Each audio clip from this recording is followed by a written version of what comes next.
Nathalie, franchement, on n'est pas bien là, les pieds dans l'eau, au milieu de cette paisible rivière. Oh, t'as raison, c'est bien agréable. C'est le lieu idéal pour se rafraîchir en été. Mais souvent, le calme apparent d'un cours d'eau peut cacher une fureur dévastatrice. Et cette rivière peut alors se transformer en un torrent capable de tout emporter sur son passage. Alors tu m'excuseras, mais moi, je préfère prendre les devants.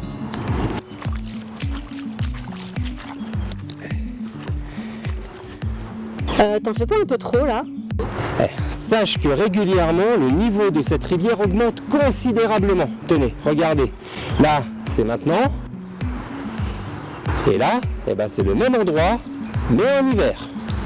Et puis, il est déjà arrivé dans le Haut-Rhin que nous assistions à des inondations de grande ampleur. Par exemple, en février 1990, les fortes précipitations associées à la fonte des neiges vosgiennes vont engendrer ce qu'on appelle une crue centennale. Pour info, une crue centennale n'est pas une crue qui a lieu tous les 100 ans, mais une crue qui a une chance sur 100 de se produire chaque année.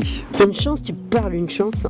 Ah, évidemment, je parle là de cas extrêmes, mais les inondations sont aussi des phénomènes naturels et bénéfiques au fonctionnement de certains espaces. Ainsi, une faune et une flore typiques des milieux humides peut s'y développer et ça contribue également à l'enrichissement des sols. Il est vrai que lors d'une crue centennale, les dégâts sont considérables pour toute la région. Bon, alors vous vous demandez sans doute pourquoi je vous parle de tout ça? Eh bien, suivez-moi.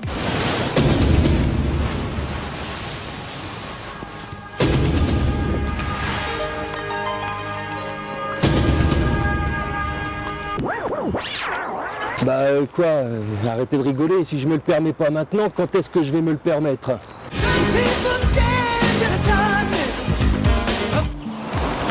Regardez, jusqu'au 12 août, l'Observatoire de la Nature accueille l'exposition Les Pieds dans l'eau.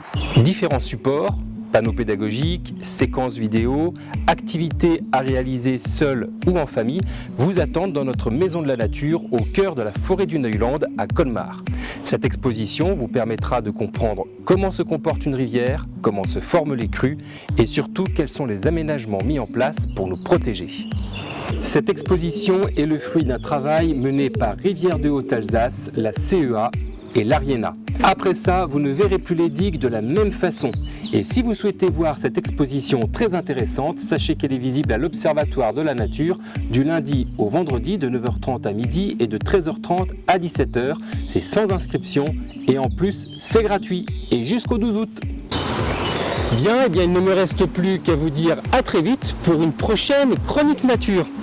Mince, mais à qui est cette chaussure? Nathalie, elle sait même pas nager.